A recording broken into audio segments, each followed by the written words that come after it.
السلام عليكم ورحمة الله وبركاته. نحمده ونصلي على رسوله الكريم. أما بعد فأعوذ بالله من الشيطان الرجيم. بسم الله الرحمن الرحيم. قال يا نوح إنه ليس من أهلك. صدق الله العلي العظيم. وقال النبي صلى الله عليه وسلم إنما الأعمال بالنيات أو كما قال النبي صلى الله عليه وسلم. قال رب اشرح لي صدري ويسر لي أمري واحلل عقدة من لساني يفقه قولي. اللهم صل على محمد في أول كلامنا. اللهم صل على محمد في أوسط كلامنا. اللهم صل على محمد في آخر كلامنا. محترم عزیز بزرگوں اور دوستوں، میں اس آیت کے ذریعے آج حضرت نوح علیہ السلام کا آج تذکرہ کروں گا، ان کی زندگی کا تذکرہ کروں گا، ان کی قوم کے بارے میں تذکرہ کروں گا، اور جنہوں نے تسلیم کیا ان کے ساتھ اللہ نے کیا معاملہ فرمایا اس کا تذکرہ کروں گا۔ حضرت آدم علیہ السلام کے بعد جو نبی آئے وہ حضرت نوح علیہ السلام ہیں۔ بعض مورخین اس کے اندر اختلاف کرتے ہیں، لیکن حضرت آدم علیہ السلام کے بعد حضرت نوح علیہ السلام تشریف لائے۔ حضرت نوح علیہ السلام کی زندگی بڑی لمبی ہے۔ حضرت نوح علیہ السلام اپنی قوم کے لیے آئے، اللہ نے ان کو پیغمبر بنا کر بھیجا۔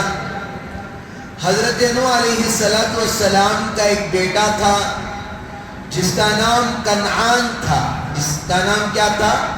کنعان تھا۔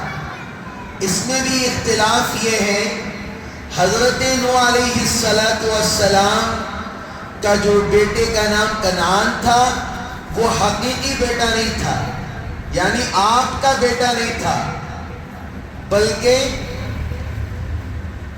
جس سے آپ نے نکاح فرمایا، نکاح کرنے کے بعد دوسرے نکاح میں جب نوح علیہ السلام کی بیوی آپ کی نکاح میں آئی تو یہ بیٹا پہلے شوہر کا تھا۔ حضرت نوح علیہ السلام دین کی محنت کرتے، لوگوں کو دین کی باتیں سمجھاتے۔ حضرت نوح علیہ السلام کے قوم میں ایک بہت بری عادت یہ تھی، جب بھی حضرت نوح علیہ السلام دین کی بات کہنے کے لیے، سمجھانے کے لیے جاتے تو قوم اپنے کانوں میں انگلیاں ڈال لیتی تھی۔ قوم کیا کر لیتی تھی؟ کانوں میں انگلیاں ڈال لیتی تھی۔ انگلیاں ڈالنے سے یہ مراد ہے، آج لوگ جو اچھی باتوں کو سن کر کوئی دین کی بات کہہ رہا ہے، کوئی اچھی بات پیش کر رہا ہے، کوئی قرآن کی بات پیش کر رہا ہے، کوئی حدیث کی بات پیش کر رہا ہے، کوئی بخاری کی بات پیش کر رہا ہے، آج ہم تو کان میں انگلیاں تو نہیں ڈالتے بلکہ دل ہی کے اندر اسے سیدھے ڈھنگ سے نہیں سنتے۔ سنتے ہیں نہیں سنتے، کرتے ہیں سنتے نہیں کرتے ہیں۔ یاد رکھیے، اللہ نے ایسی قوم پر اللہ نے عذاب کے فیصلے اللہ نے فرمائے۔ حضرت نوح علیہ السلام جاتے، گلیوں میں جاتے، علاقے میں جاتے، لوگوں کو سمجھاتے، دیکھو میں نبی بنا کر بھیجا گیا ہوں، میری بات تسلیم کر لو۔ تو قوم کہتی میں ہرگز تسلیم نہیں کر سکتے، ہمارے خدا الگ ہیں، ہمارے خدا فلاں فلاں ہیں۔ اور قوم اتنی بدبخت تھی حضرت نوح علیہ السلام کو پتھروں سے مارتی تھی. کس سے مارتی تھی؟ پتھروں سے مارتی تھی. پتھر سے جب انسان مار کھائے گا تو سوچئے کیا اس کے جسم میں کیا اس کی جسم کی حالت ہوگی. اتنا زیادہ پتھروں سے مارتے تھے کہ حضرت نوح علیہ السلام ان پتھروں میں ڈھک جاتے تھے. حضرت جبرائیل علیہ السلام آسمانوں سے زمین پر تشریف لاتے، ان پتھروں کو ہٹانے کے بعد کہتے اور اپنے پروں کو ان کے جسم پر ملتے، اللہ شفا دے دیتا. حضرت نوح علیہ السلام پوچھتے تھے اب میرا کام کیا ہے؟ تو کہتے آپ کا وہی کام ہے اللہ کے بندوں کو اللہ کی طرف بلانا. قوم اتنی بدبخت ہو گئی، قوم اتنی زیادہ بدبخت ہو گئی، حضرت نوح علیہ السلام کی بات ماننے کے لیے تیار نہیں. کتابوں کے اندر لکھا ہے، لوگ اپنے دعوتی بیانات میں بھی کہتے ہیں کہ 900 سال 950 سال، مختلف روایتیں موجود ہیں. کوئی 1500 سال کہتے ہیں، کوئی 1000 سال کہتے ہیں. جو بھی ہو، لیکن حضرت نوح علیہ السلام نے 900 سال کے اوپر اپنی زندگی گزاری اور لوگوں پر محنت کی. 900 سال محنت کرنے کے بعد 70 افراد یا 90 افراد ایمان قبول کیے. آپ حساب لگا کر ٹیلی کر سکتے ہیں ایک آدمی پر کتنی محنت، کتنے سال لگ گئے. 900 سال کا تو کتنے سال ہو گئے. کسی کے اوپر 100 سال لگ گئے، کسی کے اوپر 80 سال لگ گئے، کسی کے اوپر 60 سال لگ گئے. یہ سب لگا سکتے ہیں آپ. کسی کے اوپر 30 سال لگ گئے، 40 سال لگ گئے، کسی کے اوپر 1 منٹ بھی لگا ہوا ہوگا. 70 یا 90 افراد ایمان قبول کیے. جب قوم زیادہ بدبخت ہونے لگی، اللہ کی طرف سے حکم آیا تو اللہ نے اعلان کیا اب تیاری کرو، اب یہ قوم سننے والی نہیں ہے. حضرت نوح علیہ السلام نے اللہ سے درخواست کی، یا اللہ یہ قوم مجھ پر ظلم کر رہی ہے، ماننے والی قوم نہیں ہے، یا اللہ کچھ حل فرما. تو اللہ نے کہا جو تمہارے ماننے والے ہیں ان کو لے کر ایک جہاز بناؤ. آج انسان ایک جہاز بناتا ہے، ٹائٹینک ایک جہاز ہے، بہت بڑی جہاز ٹائٹینک. اس کے بارے میں ایک سنیما بھی آیا تھا بہت پہلے، شاید ہم پیدا بھی نہیں ہوئے تھے. سنیما آیا تھا، لوگوں نے دیکھا بھی ہوگا. وہ جہاز ڈوب جاتی ہے، پیپروں میں آیا تھا. یاد رکھیے حضرت نوح علیہ السلام کی جو کشتی تھی ہر ایک جانور اس کے اندر ہوتا تھا. یعنی کوئی مادی ہے تو مادہ بھی اس کے ساتھ، کبوتر ہے تو اس کے ہر ایک جوڑا اس جہاز کے اندر تھا. جہاز اتنی بڑی تھی کہ جو ماننے والے تھے ان کے ساتھوں کھانے پینے کے ساتھ ساتھ وہ جہاز تیار کی گئی. جب حضرت نوح علیہ السلام جہاز تیار کر رہے تھے، قوم دیکھتی اور کہتی، قوم کیا کرتی؟ قوم دیکھتی اور کہتی یہ کیا کام کر رہا ہے. قوم کیا کہتی؟ یہ کیا کر رہا ہے، یہ اکیلا کتنی جہاز بنا لے گا، کیا کیا کر لے گا. جب جہاز بنی تیار ہوئی، اللہ کا حکم ہوا اب اپنے ساتھیوں کو سوار کر لو، جو تمہیں نبی مان رہا ہے اور مجھے ایک اللہ مان رہا ہے. فوراً حضرت نوح علیہ السلام نے ندا لگائی، فوراً قوم آنا شروع ہو گئی. 70-80 افراد تھے، وہ آ گئے، جانور بھی آ گئے، کھانا پینا بھی آ گیا. اور حضرت نوح علیہ السلام کو دل میں رحم آ گیا. اپنے بیٹے پر کیا کہا کہ بیٹا تو کہاں چڑھ رہا ہے. بیٹے نے کہا کہ میں پہاڑ پر چڑھ جاؤں گا. کہاں چڑھ جاؤں گا؟ پہاڑ پر چڑھ جاؤں گا. چڑھنے کے بعد مجھے کوئی طوفان ہلا نہیں سکے گا. حضرت نوح علیہ السلام نے مسکرایا اور کہا بیٹے اللہ کی قدرت کو للکارنا نہیں، اللہ کی قدرت قدرت وہ ہے جو زمین کو اٹھا کر ساتوں آسمانوں میں لے جا کر بھی اللہ پھینک سکتا ہے.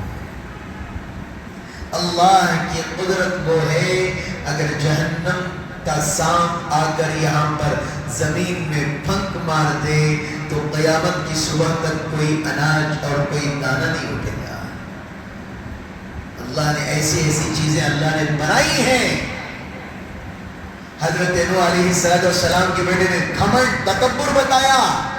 اس کے بعد حضرت نوح علیہ السلام چلے گئے. اللہ نے کہا اے نوح، جو قرآن پاک کی آیت ہے اِنَّكَ لَا تَهْدِي مَنْ أَحْبَبْتَ، جب اللہ کے رسول صلی اللہ علیہ وسلم اپنے چچا کے پاس گئے اور کہا کہ چچا میرے کان میں کلمہ پڑھ لو، کل قیامت کے دن میں آپ کی سفارش کروں گا. تو چچا نے کہا کہ میں ضرور تیری تسلی کے لیے پڑھ لیتا، اگر کل قیامت میں عرب والے قریش والے کہیں گے بھتیجے کے ڈر سے ایمان لے کر آ گیا. تو اللہ نے قرآن کی آیت نازل فرمائی اِنَّكَ لَا تَهْدِي مَنْ أَحْبَبْتَ. اللہ نے کہا اے نبی جی، محنت کرنا آپ کا کام ہے، ہدایت دینا میرا کام ہے. محنت آپ کیجئے، ہدایت دینا میرا کام ہے. میں جسے چاہے اسے ہدایت دے سکتا. تو کشتی نکلی اور کشتی نکلنے کے بعد حضرت ایسا طوفان آیا، ساری قوم ہلاک و تباہ برباد ہو گئی.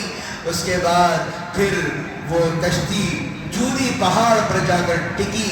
سائنس تحقیق کرتا ہے، آپ گوگل میں مار کر دیکھیے، اس زمانے میں ٹکرائی ہوئی کشتی آج سے تقریباً کئی سال پہلے سائنس کو وہ لکڑی کے ٹکڑے ملے.